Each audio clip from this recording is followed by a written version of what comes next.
Hello hello hello hello hello hello नमस्कार, जय श्री राम, जय हिंद। क्या हालचाल है आप सब लोगों के। चैनल में आप लोगों का एक बार फिर से स्वागत है। 2011 में एक फिल्म आई थी जिसका नाम था द डर्टी पिक्चर। उस फिल्म में लीड एक्ट्रेस थी विद्या बालन और उनके साथ काम किया था नसीरुद्दीन शाह ने और इमरान हाशमी ने। ये फिल्म आधारित थी सिल्क स्मिता के ऊपर। वही सिल्क स्मिता जो कि 1980 के दशक में बहुत ज़्यादा फेमस थी एज एन एक्टर और and as a dancer. But सबसे ज़्यादा फेमस थी वो एक शब्द के लिए और वो था सेक्स सिंबल। सिल्क स्मिता ने अपनी ज़िंदगी में 450 से ज़्यादा फिल्मों में काम किया था। पर आपको ये जानकर आश्चर्य होगा कि 450 फिल्मों में काम जो इन्होंने किया उसमें से 200 फिल्में इन्होंने पहले 2 वर्षों में कर ली थी। And that is a huge milestone. इतने बड़े माइलस्टोन को अचीव करने के बावजूद साउथ में इन्हें हमेशा सिर्फ एक सेक्स सिंबल के तौर पे देखा गया। एज एन एक्ट्रेस जो इनको रिकग्निशन मिलना चाहिए था वो इनको कभी भी नहीं मिला। उससे भी वियर्ड चीज़ आपको ये लगेगी कि जब ये फिल्म रिलीज़ हुई उस समय विद्या बालन भरसक कोशिश कर रही थी इस बात को साबित करने में कि ये फिल्म सिल्क स्मिता के ऊपर आधारित नहीं है। उनसे जब भी इसके बारे में क्वेश्चन किया गया कि क्या ये film is this film based on silk Smita's life, तो उनका यही कहना था कि मैं एक बार नहीं 10 बार कह चुकी हूँ कि इस फिल्म में किरदार का नाम सिर्फ सिल्क है, इसका सिल्क स्मिता से कोई भी लेना देना नहीं है। इस फिल्म में सिल्क स्मिता की ज़िंदगी को सतही तौर पे दिखाया गया, उनकी ज़िंदगी के स्ट्रगल को, उनकी ज़िंदगी में जो उनका उनको एक्सप्लॉइट किया गया, जिन लोगों ने उनका इस्तेमाल किया, जिस तरीके से उनको अब्यूज़ किया गया और जिस तरीके से उनकी जवानी को निचोड़ा गया for the lack of a better word. हो सकता है मेरी शब्दावली आपको यहाँ पे गलत लगे, पर ये साउथ वालों ने, साउथ फिल्म इंडस्ट्री ने किया सिल्क स्मिता के साथ। इस वीडियो में मैं आपको उन सारी चीज़ों के बारे में बताऊंगा और जो डर्टी पिक्चर में जो सच आपसे छुपाए गए उस सच को आपको इस वीडियो में अवगत कराऊंगा। इसके पहले कि मैं वीडियो में आगे बढ़ूँ, आपसे एक चीज़ और शेयर करना चाहता हूँ। मैं जनरली जब भी हम कोई वीडियो बनाते हैं तो उसके अंदर रेफरेंस फ़ोटोज़ या रेफरेंस वीडियोस वगैरह लगाते हैं, पर मैंने डिसीजन लिया है कि इस वीडियो के अंदर मैं आपको ना ज़्यादा फ़ोटोज़ दिखाऊंगा और वीडियो तो मैं एक भी नहीं दिखाऊंगा, क्योंकि वो वही कंटेंट है जो साउथ के लोगों के द्वारा इस्तेमाल किया गया, उस इंडस्ट्री के द्वारा इस्तेमाल किया गया अपने कंटेंट को बेचने के लिए, which was very sensual in nature. कई यूट्यूबर्स ऑब्वियसली उन वीडियोज़ को यूज़ करते हैं अपने कॉन्टेंट को ग्रिपिंग बनाने के लिए, पर मैं नहीं चाहता कि मैं इस वीडियो को सेंशुअलाइज करूँ। मैं चाहता हूँ कि आपका ध्यान सिर्फ और सिर्फ इस कहानी पर रहे जो सिल्क स्मिता की ज़िंदगी से जुड़ी हुई है और आपको उनकी ज़िंदगी के सच से अवगत कराती है। अगर आपको लगता है कि मेरा डिसीजन गलत है and I should be using such kind of content to make the videos gripping, तो एक बारी चैट में या कमेंट करके ज़रूर बताना। But for the time being मैं कहानी के ऊपर, सच के ऊपर कॉन्सेंट्रेट करूँगा और चाहता हूँ कि आप भी वही करें। In this video I will tell you all the untold facts about Silk Smita. उनकी जर्नी कहाँ से शुरू हुई, किन कंडीशंस में शुरू हुई और उनकी ज़िंदगी किन कंडीशंस में इवेंचुअली अकेलेपन में उससे त्रस्त होके अचानक से एक दिन खत्म हो गई। Let's try and figure out Silk Smitha Vijayalakshmi से एक सेक्स सिंबल कैसे बनी।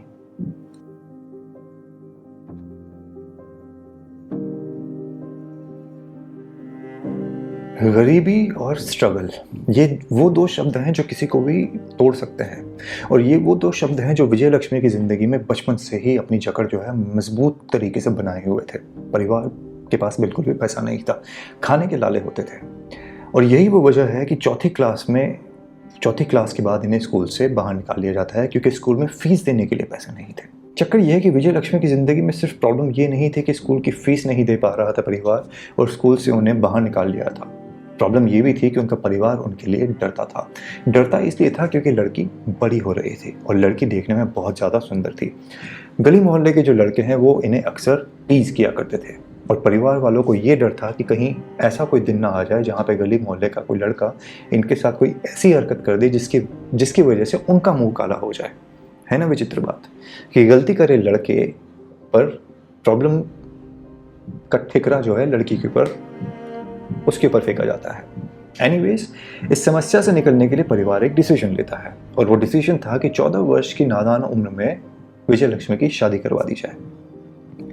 इंटेंशन हो सकता है सही था, पर सिचुएशन गलत थी। डिसीजन ओवरऑल गलत था, क्योंकि परिवार में एक बच्चे की सुरक्षा की जिम्मेदारी परिवार की होती है और लड़कों के द्वारा लड़कियों के साथ दुर्व्यवहार ना किया जाए, ये जिम्मेदारी उनके परिवार की होती है।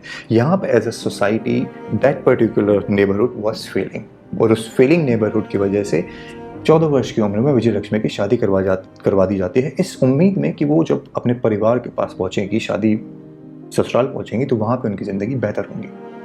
पर ऐसा कुछ भी नहीं हुआ। उस परिवार में पहुंचने के बाद एक्चुअली में विजय लक्ष्मी के साथ उनकी ज़िंदगी में परेशानियां और बढ़ गई। एक 14 वर्ष की लड़की को मानसिक रूप से प्रताड़ित किया जाता था, उनका शारीरिक शोषण किया जाता था। अब आप कहोगे कि एक शादीशुदा लड़की का शारीरिक शोषण कैसे किया जा सकता है? सिंपल सा फैक्ट है, आपकी शादी हो गई हो या जो भी रीजनिंग है किसी के साथ रहने का, if a girl says no it means no, चाहे वो पति हो, बॉयफ्रेंड हो या और कोई हो। पर इस 14-15 वर्ष की लड़की के साथ ज्यादती हर दिन होती जा रही थी और ये उस स्ट्रगल को झेल नहीं पा रही थी। इवेंचुअली ये छोटी उम्र की लड़की, ये नादान सी लड़की एक डिसीजन लेती है और डिसीजन लेती है घर छोड़ने का, घर से भागने का। एक दिन इवेंचुअली घर से भाग जाती है। घर से भाग तो गई थी, पर करे क्या, जाए कहाँ? फिल्मों का शौक बचपन से था और यही वो रीज़न है कि वो चेन्नई की तरफ निकलती है। वहाँ जाने का एक रीज़न और भी था कि इनके एक अंकल हुआ करते थे और एक कज़न हुआ करती थी जो एज अ जूनियर आर्टिस्ट और एज अ मेकअप आर्टिस्ट वहाँ की साउथ की फिल्म इंडस्ट्री में काम किया करते थे। वहाँ जाके विजय लक्ष्मी की ज़िंदगी एक नई तरीके से शुरू होती है, पर स्ट्रगल अभी भी चलनी थी। इनकी ज़िंदगी की शुरुआत वहाँ पे होती है एक घर में हेल्पर का काम करके, और साथ ही साथ इन्होंने क्या कहते हैं, मेकअप का भी काम अपने कज़न के माध्यम से सीख लिया था। उन्हीं की मदद से, कज़न और अंकल की मदद से छोटे मोटे रोल्स जो हैं एज एन एक्स्ट्रा इनको फिल्मों में मिलने लगे थे। पर विजय लक्ष्मी को ये नहीं पता था कि इनकी ज़िंदगी के अंदर एक बहुत बड़ा बदलाव आने वाला है। बट ये जो बदलाव आने वाला था, क्या ये एक अच्छा बदलाव था या एक ऐसा बदलाव जो इन हाइंडसाइट में भी she thought letter on in her life कि नहीं आता तो बेहतर होता। एंटी ईस्टमैन नाम के एक डायरेक्टर प्रोड्यूसर थे, उनकी एक फिल्म आने वाली थी इनाया थड़ी। उनमें इनको एक रोल मिलता है, पर ये रोल इनको अचानक से नहीं मिला था। इस रोल के लिए पहले शोभा नाम के एक एक्ट्रेस को साइन किया गया था। सैडली फिल्म शूटिंग शुरू होने के कुछ ही दिन पहले शोभा आत्महत्या कर लेती है और उसी वजह से ये रोल मिलता है विजय लक्ष्मी को। शोभा की मृत्यु के बाद एंटनी ईस्टमैन ने एक डिसीजन लिया था कि वो एक नई लड़की को इस फिल्म में कास्ट करेंगे, और यही वो वजह थी कि विजय लक्ष्मी को ये रोल मिलता है। इस फिल्म में इनका नाम था स्मिता। ये वही दौर था जब साउथ इंडियन फिल्म इंडस्ट्री के अंदर एक नए फॉर्मूले को इजाद किया गया था, और वो फॉर्मूला था सेक्स। स्क्रीन के ऊपर जितना ज़्यादा सेक्स दिखाओगे उतना ज़्यादा लोगों को मज़ा आएगा। लोगों ने भी इस फॉर्मूला को हाथों हाथ एक्सेप्ट किया। लोगों ने भर भर के थिएटर्स में जाना शुरू किया और मेक श्योर किया कि ये जो कंटेंट का जो आइडिया था साउथ इंडियन फिल्म प्रोड्यूसर्स के द्वारा, इसको लंबे समय के लिए उसको एग्जीक्यूट किया जाए। डायरेक्टर प्रोड्यूसर इस बात को समझ चुके थे कि ऑडियंस फंस चुकी है और ऑडियंस इस कंटेंट को, इस तरीके के कंटेंट को देखना चाहती है।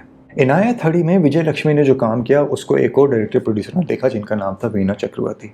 उनके इस परफॉर्मेंस को देखकर उन्हें लगा कि विजय लक्ष्मी जैसी एक्ट्रेस अगर अपनी सेंशुअल लुक्स और सेंशुअल काम के साथ मेरी फिल्म में काम करे तो मेरी फिल्म को हिट बनाया जा सकता है। यही वो वजह है कि उन्होंने इवेंचुअली इस फिल्म में इनाया थड़ी में इनकी परफॉर्मेंस को देखने के बाद विजय लक्ष्मी को अपनी फिल्म वांडी चक्रम के लिए साइन कर दिया। इस फिल्म के लिए उन्हें बाकायदा ट्रेनिंग दी गई, डांस क्लासेस के लिए फीस भरी और यहाँ तक कि उनकी पत्नी ने भी उन्हें तैयार होने में मदद करी। वांडी चक्रम में विजय लक्ष्मी का किरदार एक बार डांसर का था। उस फिल्म में उनका किरदार का नाम था सिल्क, और यहीं से सिल्क स्मिता की ज़िंदगी की शुरुआत होती है। लेकिन क्या ये सफ़र कामयाबी से भरा हुआ था या फिर इसके पीछे और भी कोई एक कहानी थी? अगर वो जानना चाहते हैं तो वीडियो को अंत तक ज़रूर देखना। वांडी चक्रम रिलीज़ होती है और सिल्क स्मिता का नाम हर किसी की जुबान पे छा जाता है।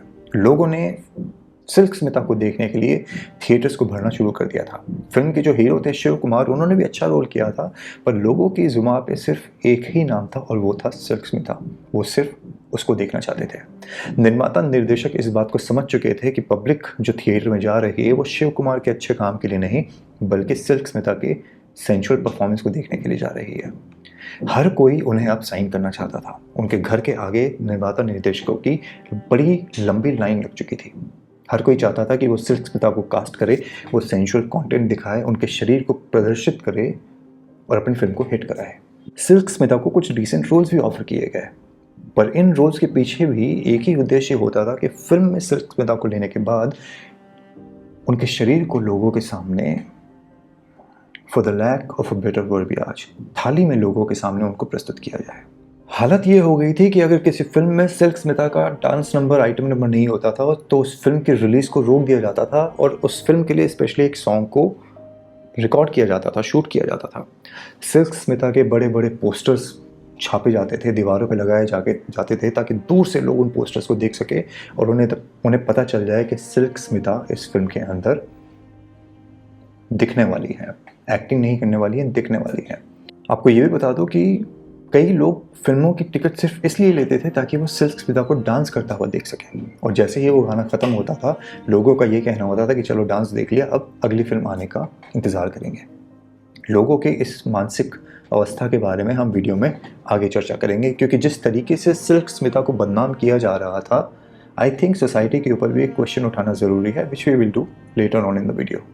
1982 में फिर एक फिल्म आती है मुंद्रा मुगम, और इस फिल्म में I don't know how many of you people have seen this movie. इस फिल्म में इनके साथ जो ऑपोजिंग एक्टर थे वो थे रजनीकांत। रजनीकांत के साथ भी इनके काफ़ी ज़्यादा सेंशुअल सीन थे। ये फिक्स हो चुका था कि फिल्म कितनी भी ख़राब हो, अगर सिल्क स्मिता इस फिल्म के अंदर है तो वो हिट हो जाएगी। सिर्फ उनका गाना देखने के लिए, उनके शरीर को देखने के लिए, उनकी बॉडी को देखने के लिए लोग थिएटर्स को भरना शुरू कर देते थे, और डायरेक्टर प्रोड्यूसर इस चीज़ को पहचान चुके थे। और यही वो वजह थी कि सिल्क स्मिता का स्टारडम जो है बढ़ चुका था। ऐसा मानना है लोगों का कि उस टाइम पे एक एक गाना करने के लिए सिल्क स्मिता 5-5 लाख रुपए लेती थी। लोगों का ये भी बताना है कि उस टाइम पे जो फिल्में बनती थी, कई फिल्मों का पूरा बजट ही 5 लाख रुपए का होता था, यानी कि पूरी की पूरी फिल्म जो है 5 लाख में तैयार हो जाती थी। पर सिल्क स्मिता अकेले 5 लाख रुपए अलग से लेती थी अगर उन्हें उस फिल्म में डांस करना होता था। क्या ये स्टारडम, क्या ये सक्सेस काफ़ी है सिल्क स्मिता की ज़िंदगी को समझने के लिए, एनालाइज करने के लिए, या इस चमक दमक के पीछे और भी कहानी थी जिसको लोग समझने की कोशिश ही नहीं कर रहे थे। सिल्क स्मिता इतने प्रोजेक्ट्स कर रही थी कि कई बारी एक एक दिन में इनके 3-3, 4-4 गानों के शूट हुआ करते थे। ये सब कुछ नॉर्मल हो चुका था। प्रोड्यूसर्स पैसा कमा रहे थे, सिल्क स्मिता पैसा कमा रही थी, थिएटर्स में सीटियां बज रही थी और ऑडियंस को सिल्क के ग्लैमर का डोज मिल रहा था। पर सवाल ये था कि क्या सिल्क स्मिता खुश थी? एक इंटरव्यू दिया था इन्होंने एक मैगजीन को, वहाँ पे उनसे ये सवाल पूछा गया कि क्या आप इसी तरीके का कंटेंट करके खुश हैं? सिल्क स्मिता ने जो जवाब दिया वो लोगों के लिए काफ़ी हैरत अंगेज था, हैरत ज़्यादा था। एक इंसान है जो इस वीडियो में आके कई बार मुझे मेरी हिंदी ठीक करते हैं, उनका कहना है कि हैरत अंगेज नहीं होता, हैरत ज़्यादा होता है। एनीवेज, वापस से कहानी पे आते हैं, मैं थोड़ा डाइग्रेस हो गया। तो सिल्क स्मिता ने जो जवाब दिया वो काफ़ी ज़्यादा हैरत अंगेज था। उन्होंने ये कहा कि उनकी हमेशा से इच्छा रही है कि वो सावित्री, सुजाता और सरिता जैसे दमदार किरदार निभाएं, वो भूमिका उन्हें मिले, लेकिन उन्हें लोगों ने और डायरेक्टर प्रोड्यूसर्स ने एक सेक्स सिंबल बना दिया, सेक्स आइकन बना दिया है। लोग इन्हीं चीज़ों की दीवानी हैं, और यही वो वजह है कि उन्हें कोई भी ऐसा रोल ऑफर नहीं किया जाता है जहाँ पे उन्हें अपनी एक्टिंग का मादा दिखाने का मौका मिले। मीडिया ने सिल्क स्मिता को क्रिटिसाइज़ करना शुरू कर दिया था। उनको ये कहना शुरू कर दिया था, उनके बारे में ये लिखना शुरू कर दिया था कि सिल्क स्मिता में कोई टैलेंट वैलेंट नहीं है, ये सिर्फ अपने सेक्सुअलिटी की वजह से फिल्मों में काम पा रही हैं, पैसा कमा रही हैं। लेकिन अगर ये होता तो 1981 में एक फिल्म आई थी बागथली, उसके अंदर जो इन्होंने किरदार निभाया, क्या वो परफॉर्म कर पाती? इस फिल्म में इनका किरदार था एक बुज़ुर्ग इंसान की पत्नी का, जहाँ पे इनकी शादी एक बुज़ुर्ग इंसान से होती है, पर ये एक दूसरे इंसान से इनको प्यार हो जाता है। इस रोल के अंदर काफ़ी ज़्यादा लेयर्स थे, और इस रोल के माध्यम से इन्होंने अपनी एक्टिंग का सबूत लोगों के सामने प्रस्तुत किया, जो लोगों के द्वारा अप्रिशिएट भी किया गया, पर उतना नहीं जितना इनके सिलेक्टिव रोल्स किए जाते थे। इस फिल्म में ऑब्वियसली सिल्क स्मिता थी, ऑब्वियसली सिलेक्टिवनेस इन्होंने इस फिल्म में इस रोल के अंदर भी दिखाया, पर अपनी एक्टिंग का नमूना पेश किया लोगों के सामने।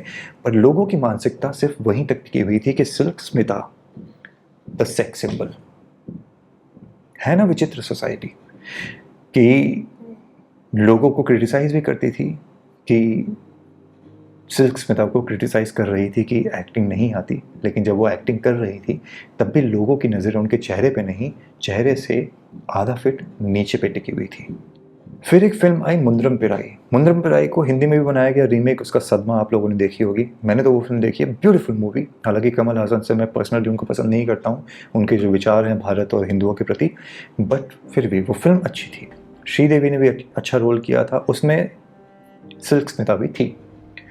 इस फिल्म के माध्यम से उन्होंने एक बार फिर से अपनी एक्टिंग का नमूना लोगों के सामने प्रस्तुत किया, और यही वो फेज था, वो माइलस्टोन वाला, जहां पे इन्होंने पहले 4 वर्षों में 200 से ज़्यादा फिल्मों में काम कर लिया था।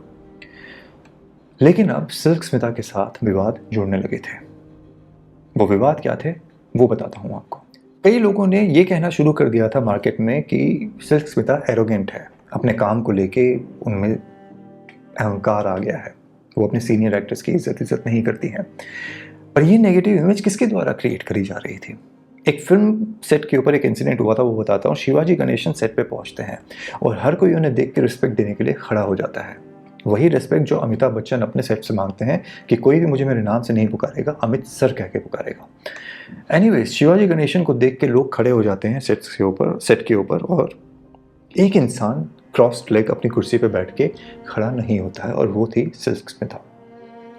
ये वो इंसिडेंट था जिसको शिवाजी गणेशन ने अपने दिल पे ले ली, और फिर सिल्क स्मिता के बारे में लोगों को कहना शुरू कर दिया कि वो बहुत ज़्यादा एरोगेंट है एंड अहंकारी हैं, एटीट्यूड बहुत ज़्यादा है।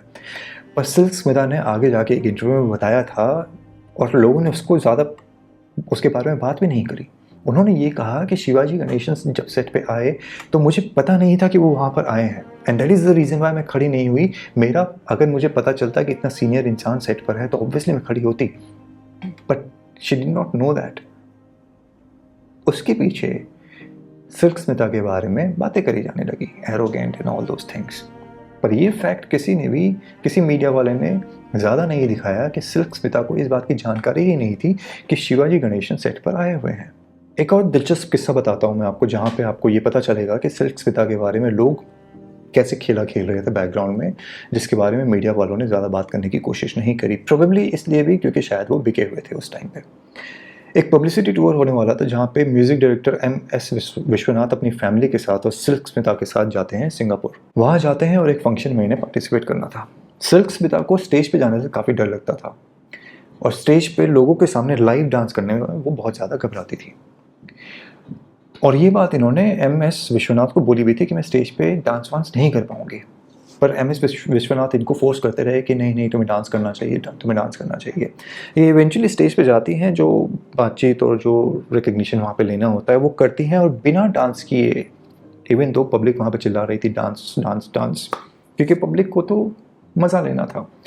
पर सिल्क स्मिता डांस नहीं करती है, वो वहाँ से चली जाती है, और वहाँ पे इसी वजह से पब्लिक को काफ़ी ज़्यादा गुस्सा आ जाता है, और माहौल इतना ज़्यादा ख़राब हो गया था, गर्म हो गया था, कि इनको पुलिस एस्कॉर्ट की मदद से होटल तक पहुँचाया गया था। अगले दिन ये सुबह सुबह उठती हैं तो इन्हें पता चलता है कि MS विश्वनाथ जो हैं इन्हें छोड़कर हिंदुस्तान चले गए हैं। ये जो ऑर्गेनाइजर्स हैं उनसे कांटेक्ट करती है और उन्हें कहती है कि मेरे इंडिया आने का इंतज़ाम करो। इनके इंडिया आने का इंतज़ाम किया जाता है। सिल्क स्मिता हिंदुस्तान पहुंचती है, और जैसे ही हिंदुस्तान पहुंचती है, एयरपोर्ट पे इनका स्वागत किया जाता है CBI के द्वारा। CBI इन्हें साइड में लेके जाती है और कहती है कि हमें आपके सामान की जाँच करनी है। कोई रीजनिंग नहीं दी जाती, इनके सामान की जांच करी जाती है, ऑब्वियसली कुछ भी नहीं निकलता है। जब इनसे पूछा जाता है तो CBI कहती है कि we are sorry, we had got this information कि आप कोई इलीगल स्मगलिंग कर रही हैं। ये इलीगल स्मगलिंग कर रही हैं, ये खबर CBI को देने वाला कौन था? एक ऐसी महिला जिसके ऊपर कभी भी कोई भी इलीगल काम करने का आरोप नहीं लगा, उसको किसके द्वारा फंसाए जाने की कोशिश करी जा रही थी? किसके हाथ इतने ज़्यादा लंबे थे कि CBI को कॉल गया और CBI रैंडमली एयरपोर्ट पे पहुंच के एक अपराधी की तरह इनकी चेकिंग भी करती है। ये काम किसने करवाया इसके बारे में तो चलो किसी को कभी भी कोई खबर नहीं मिली, पर सिल्क स्मिता अब कंट्रोवर्सी में आने लगी थी। कई कंजर्वेटिव ग्रुप्स जो हैं वो ये कहने लगे थे कि सिल्क स्मिता के ऊपर बैन लगना चाहिए। कई लोगों ने ये कहना शुरू कर दिया था कि सिल्क स्मिता शरीर का जो प्रदर्शन कर रही हैं वो गलत है, इनकी वजह से समाज के ऊपर गंदा असर पड़ रहा है। पर सवाल ये है कि क्या सिर्फ और सिर्फ Silk Smita was to be blamed? क्या उन लोगों को ब्लेम नहीं किया जाना चाहिए जो ऑडियंस थिएटर्स जाती थी सिर्फ उनका गाना देखने के लिए, सिर्फ उनके वक्षस्थल को, उसकी मूवमेंट को देखने के लिए? आई एम सॉरी, मेरे शब्द शायद आपको थोड़े बुरे लग रहे होंगे, but that is the reality. मैंने पूनम पांडे के ऊपर भी कल एक वीडियो बनाया था, आप लोगों ने अगर देखा नहीं है तो प्लीज़ जाके ज़रूर देखिएगा। रामलीला में मंदोदरी का रोल भी दिया गया है उनको। जितना ब्लेम पूनम पांडे को दिया जा सकता है कि वो इतना पैसा कमाती है, इतना फेमस है वो, even though she is just a porn star, क्या उसको फेमस बनाने में ऑडियंस का कोई हाथ नहीं है? तो हम कितना ही ब्लेम कर सकते हैं सामने वाले को? एज ए सोसाइटी हमारे ऊपर भी कोई रिस्पॉन्सिबिलिटी होनी चाहिए, हमारी अकाउंटेबिलिटी होनी चाहिए। पर यहाँ पे as a society Silk Smita को सब गाली देने के लिए तैयार थे, जज कर रहे थे, थिएटर में जाके देखते भी थे और घर पे आके कहते थे कि यार कितनी वाहियात औरत है।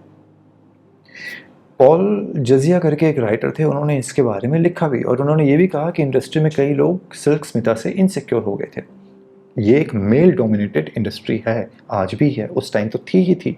मेल डोमिनेटेड सोसाइटी उस टाइम भी थी, आज भी मोर और लेस है। मतलब एक कंट्रोवर्शियल टॉपिक, किसी और वीडियो में बात करेंगे।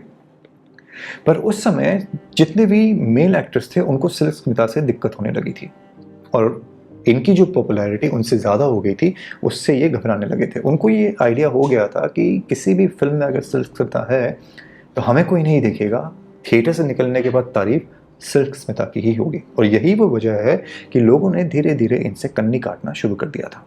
सिल्क स्मिता का नाम हर दूसरे डायरेक्टर प्रोड्यूसर के साथ लिंकअप किया जाता था और इंडस्ट्री के बड़े बड़े नामों के साथ ये कहा जाता था फिर कि ये लोग इनका इस्तेमाल करके इनको छोड़ देते हैं। और यही वो वजह है कि सिल्क स्मिता लगातार तनाव में आती जा रही थी और ज़िंदगी में अकेली पड़ती जा रही थी। ये जो फिल्म आई थी डर्टी पिक्चर जो रिलीज़ हुई थी, तो ऐसा कहा गया था कि नसरुद्दीन शाह वाला जो रोल है वो रजनीकांत से इंस्पायर्ड है। अब उस रोल को किस तरीके से दिखाया गया था और उनकी मानसिकता को किस तरीके से दिखाया गया था, उसकी वजह से मार्केट के अंदर थोड़ा फैंस के अंदर गुस्सा आ गया था कि थलाइवा के बारे में आप फिल्म में ऐसे कैसे दिखा सकते हो। और यही वो रीज़न है जो मैंने आपको वीडियो के स्टार्टिंग में बताया कि विद्या बालन कह रही थी कि नहीं ये सिल्क स्मिता से इंस्पायर्ड नहीं है, this is just a character name. यही वो वजह है क्योंकि फिल्म प्रोड्यूसर्स इस बात से घबरा गए थे कि रजनीकांत के फैंस फिल्म को नुकसान पहुंचा सकते हैं, तो भरसक कोशिश करेगी ये बताने की और ये साबित करने की कि इस फिल्म का रजनीकांत के कैरेक्टर से या सिल्क स्मिता के कैरेक्टर से कोई लेना देना नहीं है। रजनीकांत के फैंस के द्वारा ये धमकी दी गई थी कि अगर ये रजनीकांत से इंस्पायर्ड है तो हम वायलेंस पे उतर जाएंगे और यही वो वजह है कि डायरेक्टर प्रोड्यूसर्स को काफ़ी एक्शन लेने पड़े। आप क्या सोचते हो, एक बार कमेंट करके ज़रूर बताना कि क्या वो रजनीकांत से इंस्पायर्ड आपको लग रहा था। मेरे ख्याल में सिल्क स्मिता की ज़िंदगी में ऐसे ऐसे लोग जुड़े हुए थे, ऐसे कई नाम जुड़े हुए थे कि अगर वो सामने आ गए तो उनकी इज्जत की धज्जियाँ उड़ जाएंगी। किसी का बाप, किसी का भाई, किसी का पति, ऐसे नाम खुल के सामने आ जाएंगे जो लोगों के द्वारा पूजे जाते हैं, पर उनको सेक्सुअल प्रेडेटर इवेंचुअली कहा जा सकता है। पर वो नाम क्या है वो कभी भी सामने नहीं आएंगे क्योंकि सिल्क स्मिता जल्दी ही इस दुनिया को अलविदा कहने वाली थी। इनका नाम राजेश खन्ना के साथ भी जोड़ा गया। अब राजेश खन्ना अय्याश किस्म के इंसान थे और राजेश खन्ना के ऊपर मैं एक वीडियो बना चुका हूँ, अगर आपने नहीं देखा है अभी तक तो डिस्क्रिप्शन बॉक्स पे लिंक दिया हुआ है, please go and watch that video. पर सिल्क स्मिता इन सब चीज़ों को दरकिनार करती थी। पॉलिटिशियंस के नाम इनके नाम जोड़े जाते थे और इनका लेकिन यही कहना था कि वो एक ऐसे प्यार का इंतज़ार कर रही हैं जो इन्हें प्यार करे, सच्चा प्यार, इन्हें एक वस्तु की तरह ना देखे जो इन्हें फिल्म इंडस्ट्री ने बना दिया था। She was looking for someone who would love her just because she was who she was, not a sex symbol, not Silk Smita, but Vijay Lakshmi from a humble background, a person who deserved to be loved. 90 का दशक आते आते silk Smita अकेलेपन से परेशान थी और अपने आप को पूरी तरीके से काम में धकेल लिया था। इतना ज़्यादा टाइट स्केड्यूल कर दिया था उन्होंने कि वो शूट्स मिस करने लगी थी, उसको मैनेज नहीं कर पा रही थी। डायरेक्टर प्रोड्यूसर्स ने नए लोगों के साथ काम करना शुरू कर दिया था और वो भी कम पैसों में। सिल्क स्मिता को रियलाइज़ होने लगा था कि इनका काम जो है धीरे धीरे बंद होने वाला है। प्रोड्यूसर्स ये कहते थे कि लोगों ने सिल्क स्मिता का सब कुछ देख लिया है और अब दिखाने के लिए कुछ भी नहीं है, वो किसी और के शरीर को देखना चाहते हैं। ऐसे शब्दों का इस्तेमाल किया गया था लोगों के द्वारा कि सिल्क स्मिता का तो सब कुछ देखा जा चुका है, there is nothing to be shown any more. Silk Smitha इन सब चीज़ों से डिप्रेशन में जाने लगी थी, एल्कोहलिक बनने लगी थी और इसी दरमियान में वो कोशिश करती हैं एक प्रोडक्शन हाउस शुरू करने की। सिल्क स्मिता एंड कंबाइन ऐसा कुछ नाम था, जहाँ पे वो 5 फिल्में रिलीज़ करती हैं, बट सारे की सारी फिल्में जो हैं फ्लॉप हो जाती हैं। उनको वो प्यार नहीं मिलता है जो उन्होंने एक्सपेक्ट किया था कि लोग मुझे इतने वर्षों से जानते हैं, they will support me. But लोगों ने सपोर्ट नहीं किया क्योंकि लोगों को सिर्फ और सिर्फ सेक्स देखना था और सिल्क स्मिता उस सिंबल को, उस आइडेंटिटी को तोड़ने की कोशिश कर रही थी। सिल्क स्मिता की ज़िंदगी को बैश किया जा रहा था, सिल्क स्मिता की मूवीज़ को बैश किया जा रहा था, उनके प्रोडक्शन अटेम्प्ट को बैश किया जा रहा था और इन सब चीज़ों के बीच में सिल्क स्मिता परेशान थी। एक बार एक फिल्म की शूटिंग के बाद वो होटल रूम में पहुंचती हैं और ये समय था मेरे ख्याल में 22 सितंबर 96 का। वो अपनी एक दोस्त अनुराधा को फ़ोन करती है और उन्हें बताती हैं, कहती हैं कि मुझे तुमसे कुछ बात करनी है जो मैं फ़ोन पे नहीं कर सकती, मैं बहुत ज़्यादा परेशान हूँ। उसके अगले दिन सिल्क स्मिता की उनके घर में लाश मिलती है। सिल्क स्मिता इस दुनिया को अलविदा कह चुकी थी। सुशील राव नाम के एक जर्नलिस्ट थे, उन्होंने इस बारे में काफ़ी कुछ लिखा और उन्होंने कहा कि मैंने जब सिल्क स्मिता का कुछ ही दिन पहले उन्होंने इंटरव्यू किया था और उन्होंने बताया कि वो काफ़ी विनम्र थी, काफ़ी काम थी। तो ये सोचना कि उन्होंने सुसाइड किया होगा या सुसाइड किया है, थोड़ा मुश्किल काम है। सुशील राव ने आगे ये भी लिखा कि सिल्क स्मिता को पता था कि उनको काम मिलना धीरे धीरे कम होने वाला है और उनकी प्रोफेशनल लाइफ ज़्यादा चलने नहीं वाली है, और यही वो कारण था कि वो अल्कोहल अब्यूज़ के अंदर काफ़ी ज़्यादा इन्वॉल्व हो गई थी, कि शराब काफ़ी ज़्यादा पीने लगी थी, जैसा मैंने आपको बताया। सिल्क स्मिता अपेरेंटली एक लिव इन रिलेशनशिप में भी रहा करती थी। इनकी मौत के बाद एक नोट मिला था जहाँ पे इन्होंने कहा कि मैं अपनी ज़िंदगी को अब और बर्दाश्त नहीं कर सकती, जो चल रहा है, I can't tolerate it any more. उसको सुसाइड नोट के तौर पे ट्रीट किया गया, पर उसको जब डिकोड किया गया तो किसी बाबू का नाम सामने आया था, जो आज तक किसी को नहीं पता कि वो बाबू कौन था, जिसका रेफरेंस इन्होंने उस नोट में दिया। बाबू के बारे में ये भी कहा जाता है कि डॉक्टर राधाकृष्णन नाम के एक इंसान थे जो कि लिव इन पार्टनर थे। उन्होंने इस सिल्क स्मिता को कहा था कि सारे के सारे पैसे जो हैं 4 करोड़ रुपए के आसपास इन्होंने प्रोडक्शन हाउस में उन मूवीज़ को बनाने में खर्च किया था, इन्होंने सारे पैसे खर्च करवा दिए। पर साथ उसके बाद जब इन्हें सपोर्ट नहीं मिला, इस पार्टनर के द्वारा इनको पैसा ख़त्म होने लगा था, उसकी वजह से दरकिनार कर दिया गया, वो इस चीज़ को नहीं झेल पाई। लेकिन किसी को कोई भी कॉन्क्रीट तरीके से ये नहीं कह सकता कि सिल्क स्मिता ने सुसाइड किया था। सिल्क स्मिता की मौत आज तक एक मिस्ट्री बनी हुई है। किसी को कोई जानकारी नहीं है, किसी ने आज तक इसका जवाब ढूंढने की ना कोशिश करी, ना जवाब लोगों को दिया गया। सोसाइटी सिल्क स्मिता को, जैसे मैंने वीडियो के थोड़ी देर पहले आपको बोला वीडियो में, सोसाइटी थिएटर्स में जाती थी, ऑडियंस थिएटर में जाती थी, सिल्क स्मिता के शरीर को देखती थी, सीटियाँ बजाती थी और घर आके उसी को जज किया करती थी और ये कहती थी कि कितनी बेहया औरत है। ये वो सोसाइटी है जो दोगली है, ये वो सोसाइटी है जो इसी तरीके के कंटेंट को प्रमोट करती है और इसको फिर गाली देती है। ये वही सोसाइटी है आज की डेट में जो अंजलि अरोड़ा के कच्चा बादाम को मिलियंस देके, उनको रशिया में पार्टी करा के, उनको लिटरली एस्कॉर्ट्स और प्रोस्टिट्यूट्स का काम एक्सेप्ट करने के बाद भी प्रोत्साहित करती है और रियल कंटेंट क्रिएटर्स को, इंक्लूडिंग मी, उतना सपोर्ट नहीं करती, क्योंकि कच्चा बादाम डांस आपके सामने हम प्रस्तुत नहीं करते। इस वीडियो में भी मैंने आपके सामने ज़्यादा फोटोज़ नहीं यूज़ करी हैं सिल्क स्मिता की, because I wanted to concentrate on the story and I wanted to ask you कि क्या एज अ सोसाइटी अकाउंटेबिलिटी नहीं बनती हमारी टुवर्ड्स सच पीपल? क्या सिल्क स्मिता को वो रिकग्निशन नहीं मिलना चाहिए जो वो डिज़र्व करती थी? उस टाइम तो नहीं मिला। क्या आज हम वो रिस्पेक्ट उन्हें दे सकते हैं? लोगों के थंबनेल्स देखता हूँ मैं यूट्यूब पे, सेक्स सिंबल, सिल्क स्मिता की सेक्स की कहानी, this and that and all those things. हम नहीं बना सकते वो थंबनेल। हमारा थंबनेल सिंबल है the untold Silk Smitha, that's it. That's all I wanted to talk about her and about her life. That's all I wanted to talk about. I hope इस video से आपको कुछ नए तथ्य भी मिले हों, पर आई होप कि इस वीडियो से आप अपनी मानसिकता को थोड़ी चेंज करेंगे एज अ सोसाइटी और उन कंटेंट क्रिएटर्स को भी सपोर्ट करेंगे जो सिर्फ और सिर्फ सेक्सुअल चीज़ें प्रस्तुत नहीं करते हैं बेसिकली। मैं इस समय जोन्ड आउट हूँ, because I can only imagine silk Smita ने अपने आखिरी ज़िंदगी के पल कैसे बिताए होंगे, किस डिप्रेशन से वो गुजरी होंगी। मेंटल हेल्थ एक ऐसा सब्जेक्ट है जिसके बारे में मैं रेगुलरली बात करता हूँ इस चैनल के ऊपर भी, थोड़ा कम करता हूँ आजकल क्योंकि खुद इतना ज़्यादा स्ट्रगल कर रहा हूँ कि आपको तो क्या ही संभालूँ। पर आप मुझे संभालिए, चैनल को सब्सक्राइब करिए, वीडियो को लाइक करिए, डिस्क्रिप्शन बॉक्स में और भी वीडियोस हैं उनको भी देखिए, चैनल को मेंबर बन के भी सपोर्ट कर सकते हैं फाइनेंशियली।